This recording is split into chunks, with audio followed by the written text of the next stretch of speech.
Assalamualaikum warahmatullahi wabarakatuh.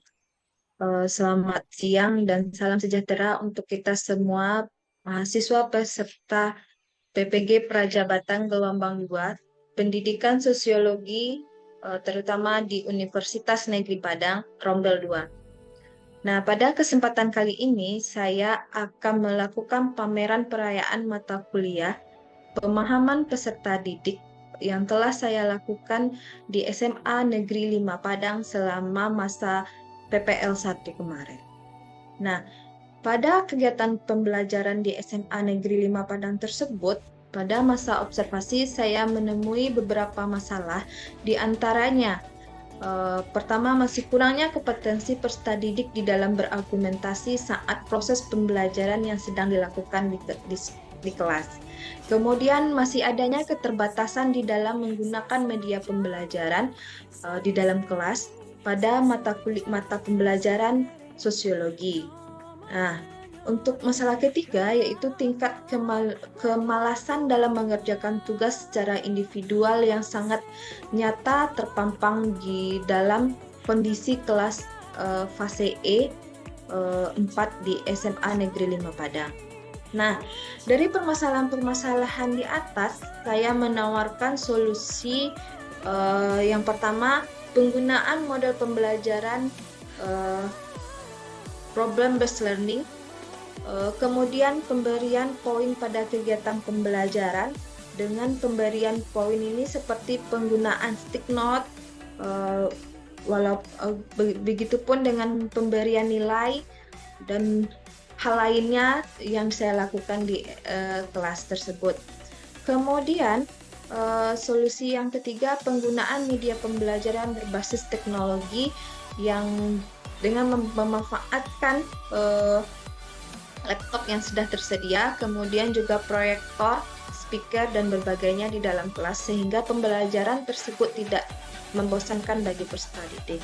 Nah, kemudian solusi yang keempat yaitu pembelajaran secara kelompok kecil. Saya membentuk kelompok-kelompok kecil di dalam kelas dengan memberikan masalah yang ada di awal tadi dan kemudian meminta peserta didik di dalam kelas yang telah dibagi dalam kelompok untuk mengerjakan proses pembelajarannya dengan sebelumnya memberikan atau menampilkan sebuah video yang berkaitan dengan mata pelajaran dan pembahasan pada pada waktu tersebut. Nah, dengan demikian peserta didik diminta untuk menyelesaikan permasalahan tersebut secara berkelompok di dalam kelas sesuai dengan materi yang telah ditetapkan di awal pembelajaran. Nah, hasil belajar peserta didik yang saya lihat pada kesempatan tersebut, yang pertama itu sangat baik, berada di persentase 16,7%, baiknya berada di persentase 16,7% juga, sedangkan cukup berada di persentase 50%, kemudian kurang berada di persentase 16,7%. Nah, dengan demikian, uraian kegiatan pembelajaran yang saya lakukan, yang pertama, kegiatan pendahuluan yang saya lakukan di kelas dengan pertama, melalui masuk ke dalam kelas, saya melakukan pengkondisian kelas terlebih dahulu dengan memperhatikan kondisi kelas, apakah bangku atau suasana belajar peserta didik sudah baik. Nah, kalau belum, saya akan merapikan kelas terlebih dahulu bersama peserta didik lainnya.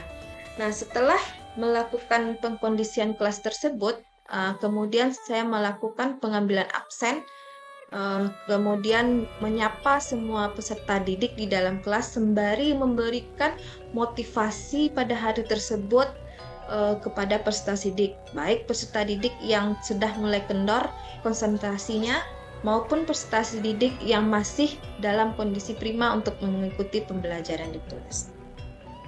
Nah, kegiatan pendahuluan selanjutnya saya menyampaikan materi dan tujuan pembelajaran yang telah ditetapkan sebelumnya.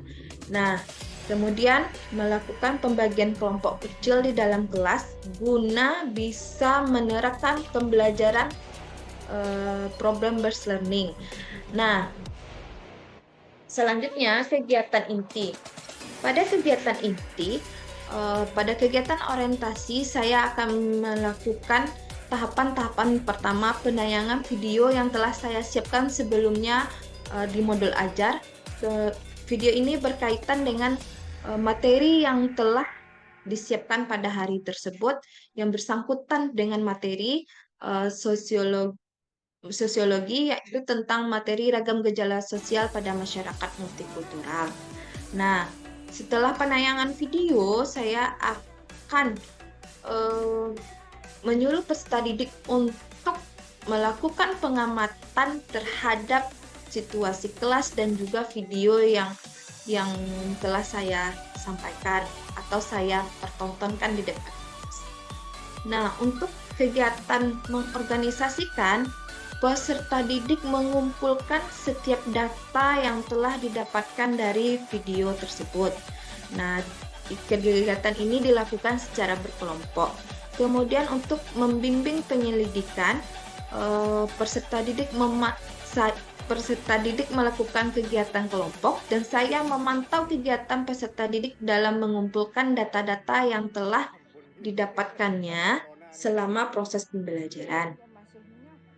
Nah, untuk kegiatan pengembangan dan penyajian hasil karya, pertama itu peserta didik mengasosiasi data yang ditemukan dengan menyajikannya dalam bentuk presentasi yang ditanggapi langsung oleh kelompok lain. Nah, maksudnya di sini peserta di salah satu kelompok di dalam kelas mempresentasikan temuan-penemuannya mengenai pembelajaran problem learning tadi, kemudian kelompok-kelompok lain memberikan tanggapan, saran, dan juga pertanyaan mengenai materi yang telah kita sepakati di awal. Nah, untuk kegiatan menganalisis dan mengevaluasi, guru dan peserta didik menarik sebuah kesimpulan tentang poin-poin penting yang muncul dalam kegiatan pembelajaran. Nah, itu saya lakukan dengan peserta didik. Kemudian untuk kegiatan penutup, saya melakukan refleksi terhadap pembelajaran sebelumnya, melakukan penilaian, menyampaikan materi pertemuan selanjutnya, kemudian juga ada kegiatan doa dan salam. Nah, untuk kegiatan penutup ini, pada kegiatan refleksi, saya akan menunjuk beberapa peserta didik dalam memberikan argumen terhadap pembelajaran yang telah dilaksanakan. Nah, mengenai melakukan penilaian, biasanya saya melakukan itu dalam dua bentuk. Pertama, dalam bentuk lisan. Yang kedua, saya akan melakukan kuis terhadap pembelajaran yang telah saya lakukan selama proses pembelajaran di kelas. Nah, mengenai penyampaian materi pertemuan selanjutnya, itu biasanya dilakukan setelah pemahaman konsep terhadap materi yang dipelajari pada hari itu selesai. Nah, kemudian kita akan melakukan penyampaian materi selanjutnya dan mengkaitkan dengan materi yang dipelajari pada hari ini. Nah, setelah kegiatan itu semua dilakukan, kami akan melakukan doa dan juga salam secara bersama-sama. Nah, berikut dokumentasi kegiatan pembelajaran sosiologi yang saya lakukan di kelas 10 fase E, terutama kelas 10 fase E4. Sekian pameran perayaan mata kuliah pemahaman peserta didik. Mohon maaf atas segala kekurangan. Saya akhiri dengan wabillahi taufiq. Assalamualaikum warahmatullahi wabarakatuh.